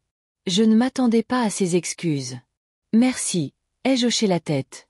J'apprécie votre honnêteté. Et maintenant? A demandé Gérard, regardant de moi à sa femme. Comment avançons-nous? J'accepte toutes les conditions que vous avez définies, ai-je dit. Pas de contrôle financier, pas d'ingérence dans l'éducation d'Olivier, pas de critique de vos décisions. Un respect total des limites. Et l'aide pour les études d'Olivier? A demandé Tiphaine. Vous aviez dit que vous vouliez contribuer. Bien sûr, ai-je dit, sentant une lueur d'espoir. Je peux créer un fonds pour ses études à son nom. Vous y aurez accès. Mais l'argent ne pourra être utilisé que pour son éducation. Sans aucune condition de ma part. Polytechnique, HEC ou toute autre école qu'Olivier choisira. Ça semble raisonnable, a dit Gérard, jetant un coup d'œil à sa femme et obtenant son approbation silencieuse. Nous y réfléchirons. Et la maison? J'ai décidé de tout mettre sur la table.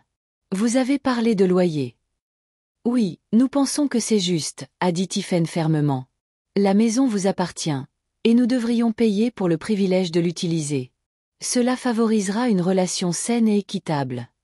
Je voulais protester. Pourquoi prendre de l'argent à son propre fils? Mais je me suis souvenu de ma promesse de respecter leurs décisions. D'accord, mais que ce soit un montant symbolique. Je ne veux pas profiter de ma propre famille. Marché conclu. Gérard a hoché la tête. Et nos rencontres? J'ai regardé Olivier. Tu me manques beaucoup, mon petit. Le garçon a regardé ses parents pour obtenir leur soutien. Je pense que nous pourrons reprendre les visites régulières, a dit Gérard lentement. Mais d'abord, nous avons besoin de temps pour guérir. Je comprends, ai-je dit, essayant de ne pas montrer ma déception. J'attendrai aussi longtemps qu'il le faudra. Peut-être dans quelques semaines, a suggéré Tiphaine, me surprenant par sa volonté de compromis. Olivier participera bientôt à une exposition scientifique. Vous pourriez venir. J'adorerais. Ai-je souri sincèrement. Quel est son projet cette fois? Un modèle amélioré de centrale hydroélectrique. Olivier s'est animé pour la première fois. J'ai ajouté un système de filtration qui nettoie l'eau pendant la production d'énergie. Ça a l'air impressionnant. J'étais sincèrement fier de son ingéniosité.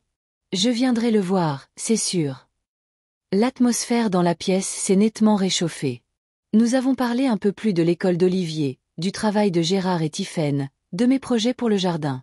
Pas de sujet sensible, pas d'émotions profondes, juste une conversation polie entre des gens qui essaient de trouver une nouvelle façon de communiquer. Quand il a été temps de partir, Olivier est venu de manière inattendue et m'a fait une brève accolade. « Au revoir, mamie », a-t-il dit. « On se voit à l'exposition. » Ce simple geste m'a rempli d'espoir. Peut-être que tout n'était pas perdu. Peut-être que je pouvais faire partie de leur vie, à de nouvelles conditions. Gérard m'a raccompagné jusqu'au taxi. « Merci, maman », a-t-il dit quand nous étions seuls. Je sais combien ça a été difficile pour toi de t'excuser. Ça signifie beaucoup pour moi. Je ne veux pas vous perdre, ai-je avoué.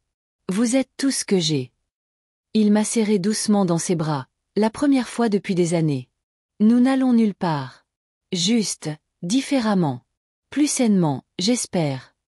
J'ai hoché la tête, ne faisant pas confiance à ma voix. Mon cœur était rempli d'émotions contradictoires. Le soulagement que la rupture ne soit pas définitive, la tristesse de réaliser que mon pouvoir sur la famille de mon fils était terminé, et un vague espoir que peut-être, la nouvelle relation serait plus authentique. Alors que le taxi s'éloignait, j'ai regardé en arrière vers la maison.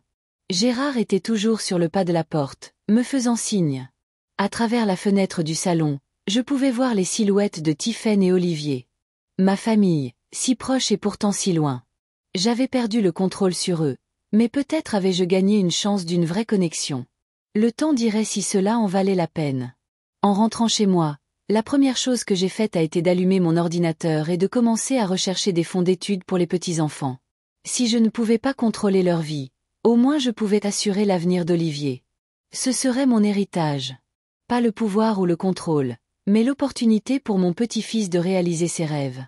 Le soir, Gérard a appelé, juste pour s'assurer que j'étais bien rentrée. C'était une conversation courte, rien de significatif, mais le fait qu'il ait appelé m'a réchauffé le cœur. Ils ne m'avaient pas rayé de leur vie, du moins pas encore. En m'endormant, j'ai repensé aux paroles de Tiphaine qui m'avaient si profondément blessée. Vous n'avez pas élevé un homme. Vous en avez fait un cas. Peut-être y avait-il une part de vérité là-dedans. Peut-être que mon amour était trop étouffant, mes soins trop contrôlants. Mais il n'est pas trop tard pour changer. Il n'est pas trop tard pour apprendre à aimer différemment, avec respect des limites, acceptation des différences et confiance en la capacité des êtres chers à prendre leurs propres décisions. Ce ne sera pas facile.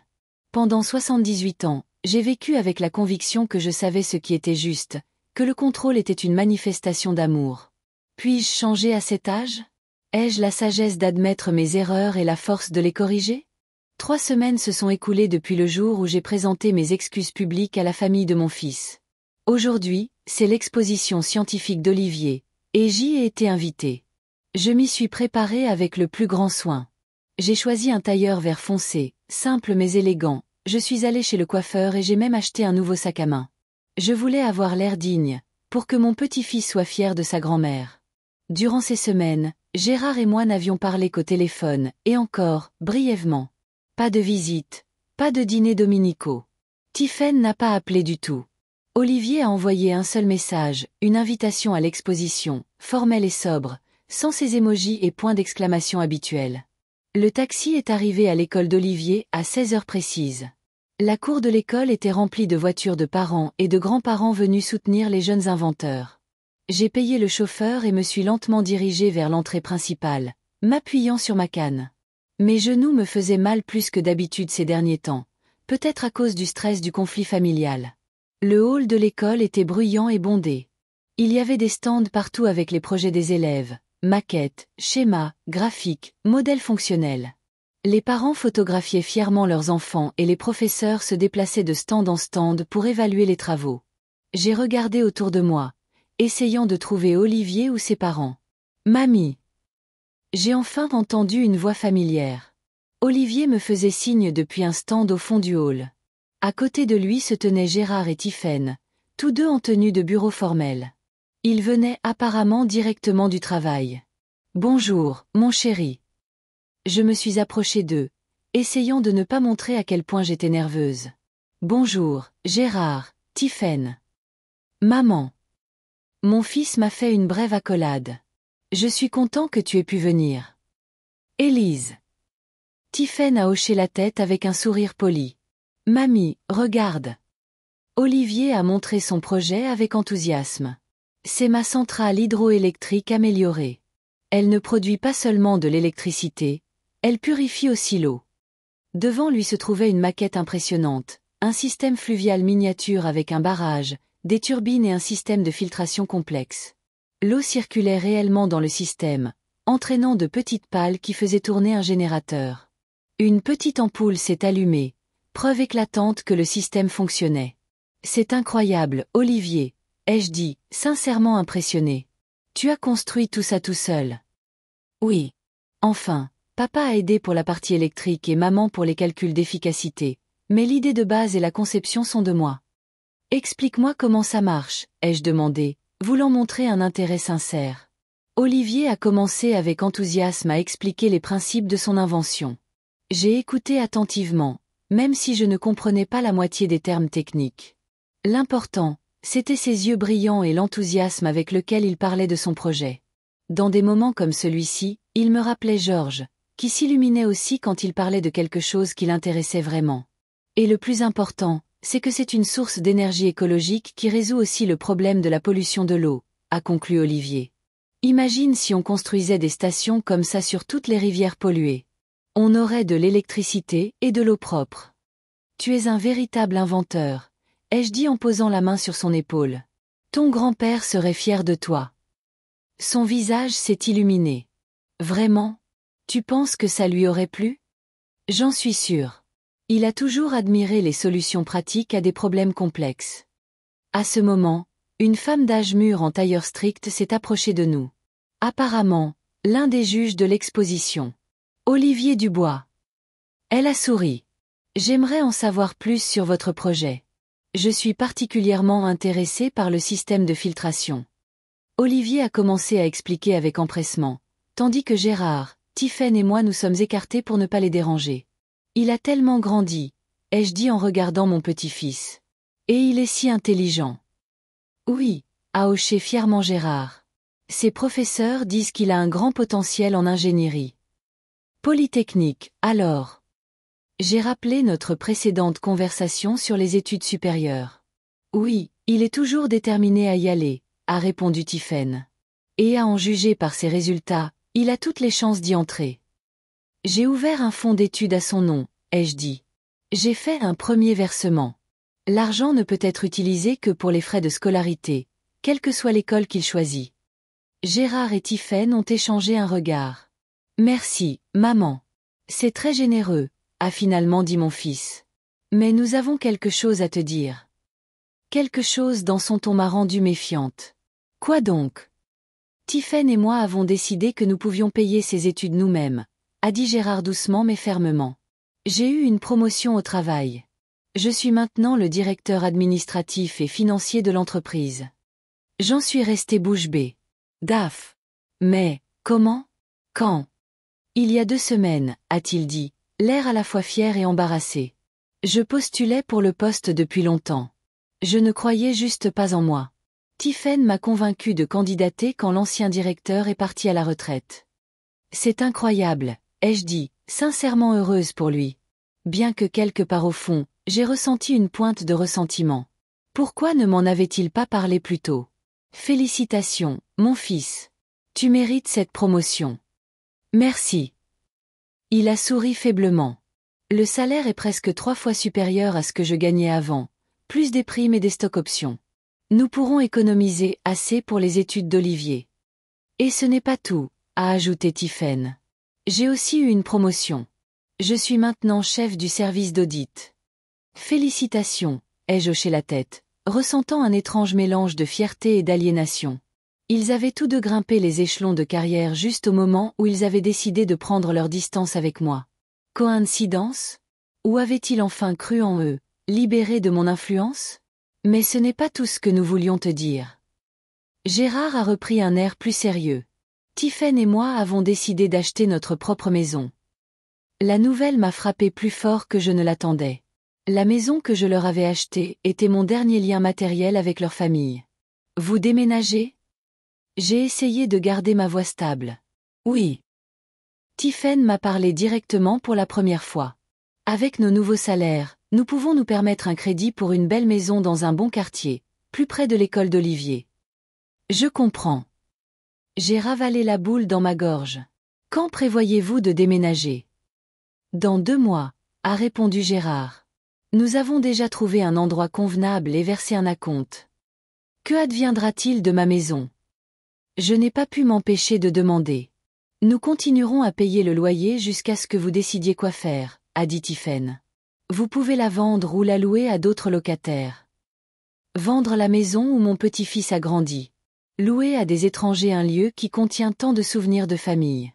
La pensée était insupportable. J'y réfléchirai, fut tout ce que je pus dire. Olivier est revenu, le visage rayonnant d'excitation. La juge a dit que mon projet était l'un des plus intéressants de l'exposition. Elle a particulièrement noté l'aspect environnemental. C'est merveilleux, mon chéri. Tiphaine a passé un bras autour des épaules de son fils.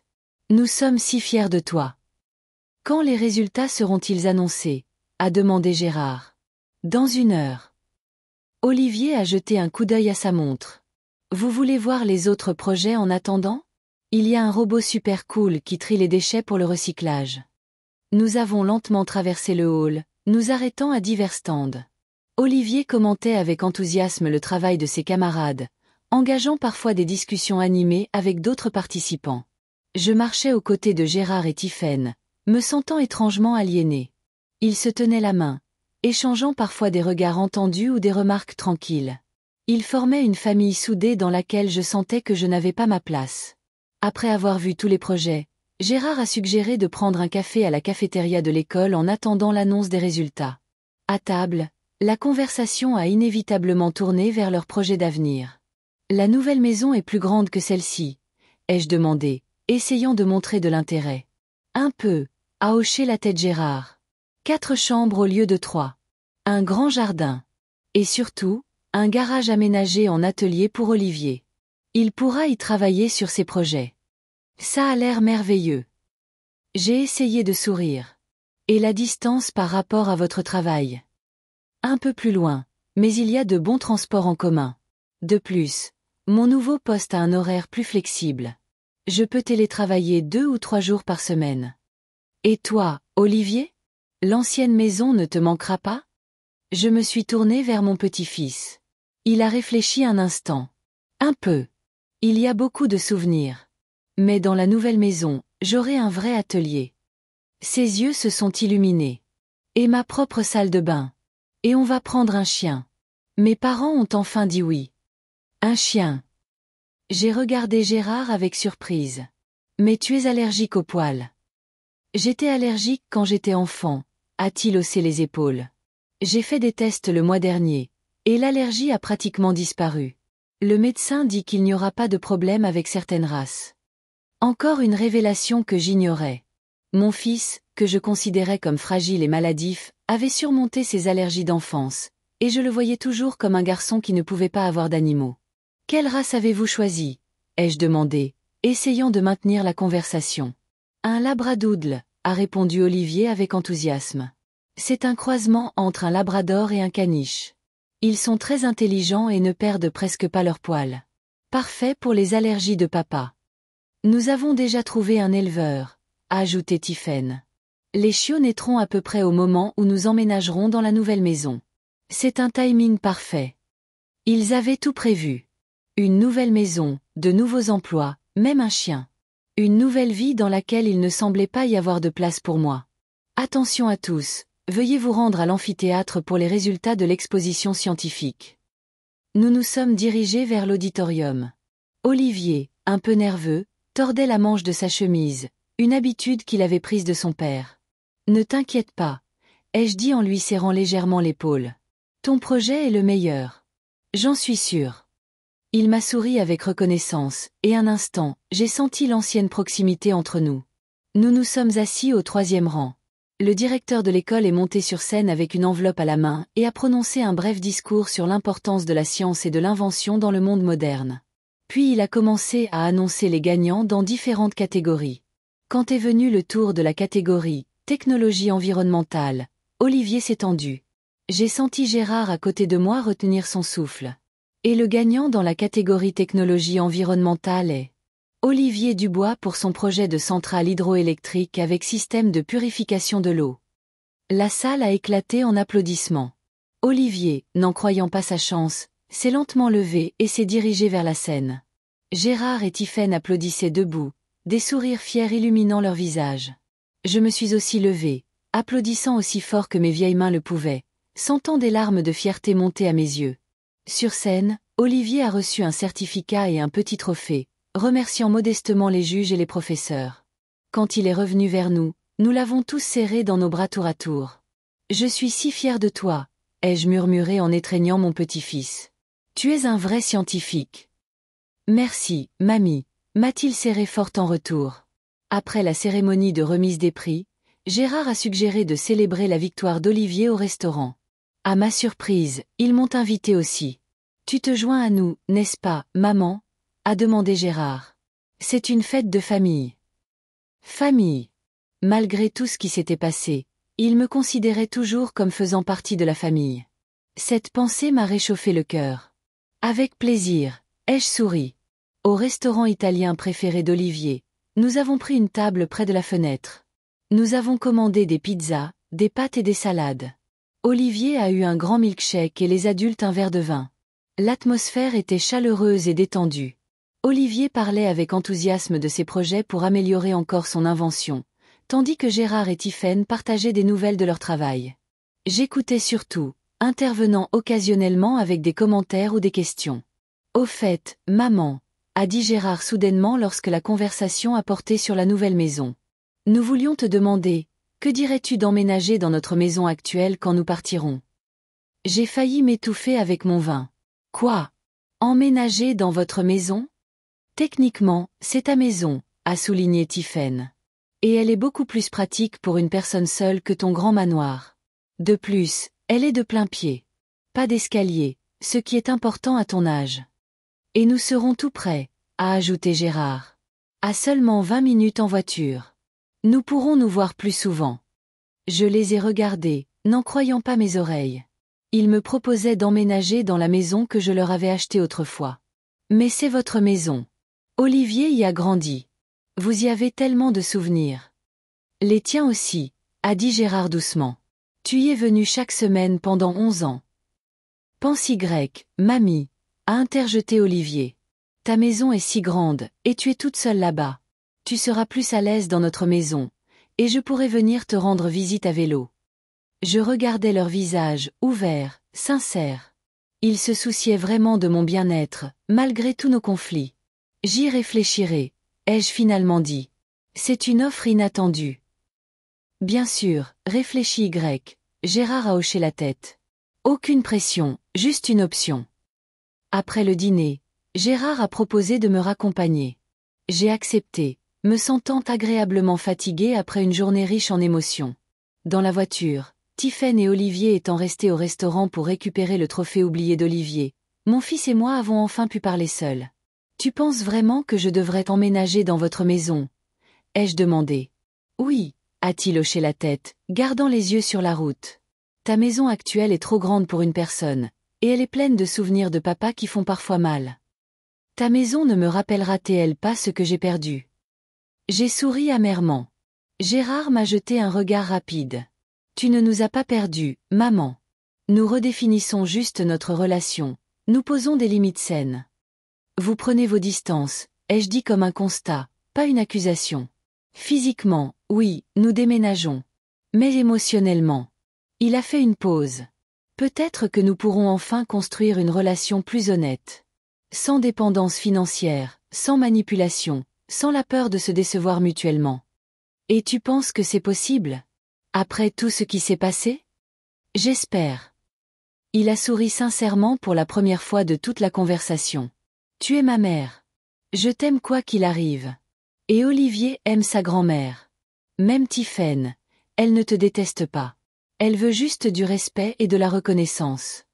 Ce que je ne lui ai jamais donné, ai-je terminé sa pensée. Il n'est pas trop tard pour commencer, a-t-il dit doucement. Nous avons fait le reste du trajet en silence, chacun perdu dans ses pensées. Quand Gérard a arrêté la voiture devant ma maison, je ne me suis pas précipitée pour sortir. Merci pour aujourd'hui, ai-je dit. Et de m'avoir invité à dîner. De rien, a-t-il souri. Nous étions contents que tu viennes. Gérard. Je me suis tournée vers lui. Je suis vraiment fière de toi. Ta promotion, votre nouvelle maison, tout ce que tu as accompli. Et surtout, quel fils merveilleux tu as élevé. Tu es un bon père. Meilleur que je n'ai été une mère. Ses yeux ont brillé de façon suspecte. Maman, non. Non, laisse-moi finir. Je l'ai interrompu doucement. J'ai fait beaucoup d'erreurs en t'élevant. J'étais trop contrôlante, trop autoritaire. Je ne t'ai pas laissé d'espace pour grandir, et je le regrette. Vraiment. Il m'a regardé en silence, comme s'il me voyait pour la première fois. Merci, a-t-il finalement dit. Ces mots signifient beaucoup pour moi. Nous nous sommes serrés maladroitement dans les bras par-dessus la console entre les sièges, mais sincèrement. Puis je suis sortie de la voiture, j'ai fait un signe de la main et je suis rentrée chez moi. À l'intérieur, dans le silence et la pénombre du grand manoir vide, j'ai finalement été submergée par les émotions que j'avais contenues toute la journée. Je me suis laissée tomber dans un fauteuil et j'ai pleuré, pour la première fois depuis de nombreuses années. J'ai pleuré ma solitude, les occasions manquées, la façon dont mon besoin de contrôle avait détruit les relations les plus importantes de ma vie. Quand mes larmes ont séché, j'ai ressenti un étrange soulagement. C'était comme si j'avais évacué non seulement la douleur d'aujourd'hui, mais aussi des années d'amertume et de regrets accumulés. Je me suis approchée de la fenêtre et j'ai regardé la rue sombre. Quelque part là-bas, à 20 minutes de route, mon fils, sa femme et mon petit-fils planifiaient une nouvelle vie. Une vie à laquelle je ne pourrais participer qu'à leurs conditions, dans les limites qu'ils avaient fixées. C'était douloureux à réaliser, mais c'était peut-être la leçon que je devais apprendre à 78 ans. Le véritable amour ne cherche pas à contrôler. Il donne la liberté. En retournant à mon fauteuil, j'ai remarqué une photo encadrée sur la table. Georges, moi et le petit Gérard lors d'un pique-nique au bord du lac. Nous sourions à l'appareil photo, une famille heureuse. Georges disait toujours que j'étais trop dure avec notre fils, que je devais lui donner plus de liberté. Je ne l'écoutais pas, convaincu que je savais mieux. Combien de douleurs auraient pu être évitées si j'avais écouté mon mari à l'époque? La sonnerie du téléphone m'a tiré de mes pensées. Le numéro de Gérard est apparu sur l'écran. Gérard, quelque chose ne va pas. J'ai senti une pointe d'anxiété. Non, tout va bien. Sa voix était calme. Je voulais juste m'assurer que tu étais bien rentré et que tout allait bien. Oui, tout va bien. J'ai souri involontairement.